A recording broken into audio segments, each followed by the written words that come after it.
Assalamu alaikum everyone. Welcome to my channel Academic Background Insights. আমি মোহাম্মদ রনি ইসলাম। আমরা ফিজিক্সের আজকে একটা গুরুত্বপূর্ণ টপিক নিয়ে আলোচনা করব। আজকের ক্লাসে আমরা যেটা শিখব সেটা হচ্ছে ইকুয়েশন অফ কন্টিনিউটি। এই ইকুয়েশন অফ কন্টিনিউটি আমরা খুবই একটি গুরুত্বপূর্ণ একটা টপিক, যেটি বিভিন্ন ইউনিভার্সিটির ফিজিক্স ডিপার্টমেন্টের একটা জনপ্রিয় টপিক। যেই টপিকটা ডেরিভেশন প্রতি বছরেই কোনো না কোনো বার এই কোশ্চেনটা আসে। যেমন রাজশাহী ইউনিভার্সিটিতে 2017 সালে এই কোশ্চেনটা আসছিল। তাহলে আমরা এই কোশ্চেনটাই আজকে সলভ করব, যে কিভাবে ইকুয়েশন অফ কন্টিনিউটি আমরা ডিরাইভ করব। তাহলে চলো আমরা শুরু করি আমাদের এই ডেরিভেশন। তাহলে প্রথমে আমরা কোশ্চেনটা জেনে নিব। কোশ্চেনটা হচ্ছে derivation and write down the equation of continuity and explain ইট। অর্থাৎ ইকুয়েশন অফ কন্টিনিউটি আমরা লিখব কিভাবে এবং ডিরাইভ করব কিভাবে এবং ব্যাখ্যা করব কিভাবে, সেই সম্পর্কে আজকের ক্লাসে আমরা শিখব।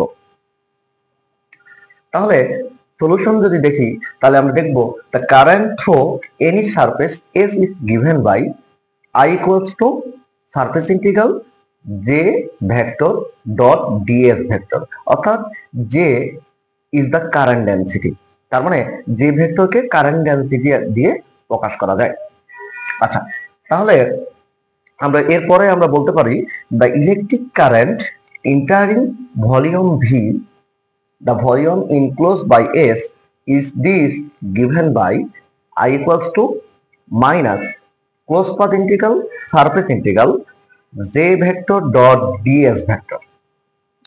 তাহলে আমরা সারফেস ইন্টিগ্রালকে ভলিউম ইন্টিগ্রালে কনভার্ট করতে জন্য আমরা ডাইভারজেন্স থিওরাম অ্যাপ্লাই করব। কারণ আমরা জানি ডাইভারজেন্স থিওরাম সারফেস ইন্টিগ্রালকে ভলিউম ইন্টিগ্রালে কনভার্ট করতে পারে। এই জন্য আমরা কি করব, আমরা ডাইভারজেন্স থিওরাম অ্যাপ্লাই করব।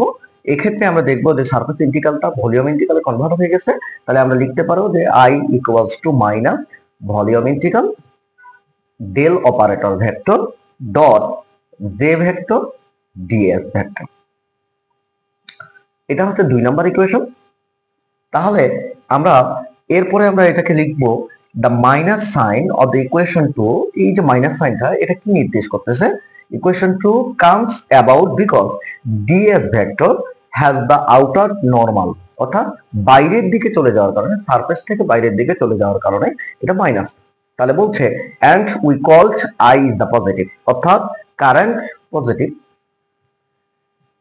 when the flow of charge is from outside of volume to within, we can write the current as I equals to dq by dt।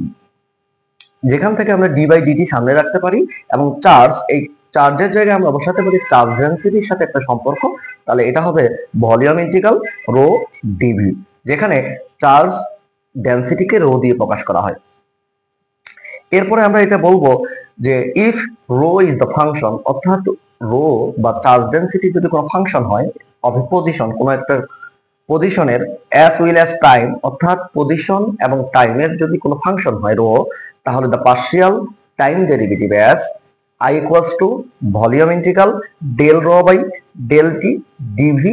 এটা হচ্ছে 4 নম্বর ইকুয়েশন। অর্থাৎ রো যদি কোনো ফাংশন হয় সময় এবং পজিশন ভেক্টর বা অবস্থান ভেক্টরের, তাহলে আমরা এটাকে পার্শিয়াল ডেরিভেটিভ আকারে লিখতে পারি।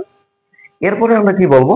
এরপরে আমরা বলবো যে ইকুয়েশন 2 এবং 4, ইকুয়েশন 2 এবং 4 এই দুই ইকুয়েশনকে যদি আমরা একত্রিত লিখি, তাহলে আমরা লিখতে পারবো volume integral del first bracket del rho by del T plus del operator vector dot J vector into DV equals to 0।